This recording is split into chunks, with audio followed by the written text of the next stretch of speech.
Tollywood super star Mahesh Babu ఓవైపు సినిమాలతో బిజీగా ఉంటే మరోవైపు సామాజిక కార్యక్రమాల్లోనూ చురుగ్గా పాల్గొంటున్నారు.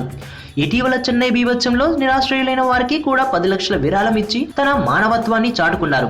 అయితే తాజాగా జీవితం గురించి ఆయన భార్య చేసిన ట్వీట్స్ అందరినీ ఆకట్టుకుంటోంది.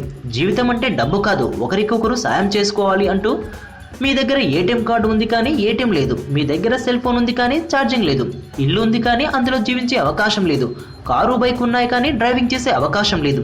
చూసారా, ఇది జీవితం అంటే. ఒకరికొకరు సాయం చేసుకోండి, కలిసి ఎదగండి అంటూ నమ్రత చేసిన ట్వీట్స్ అందరినీ ఆకర్షిస్తుంది. అయితే ఈ ట్వీట్స్ గత కొద్ది రోజులుగా సోషల్ మీడియాలో చక్కర్లు కొడుతుందని తెలుస్తోంది. దీన్నే నమ్రత కాపీ చేసి పోస్ట్ చేసినట్లు టాక్. నమ్రత కాపీ కొట్టేసినా సరే జనాలకు మంచి చెప్పిందని అనుకుంటున్నారు చాలా మంది. నేను పుట్టిందే నొక్కేయడానికి, మధ్యలో ఆపితే తొక్కేస్తా. నువ్వేడుస్తుంటే నచ్చినవే పిల్ల నాకు. మంచి మానవత్వం, జాలి, దయ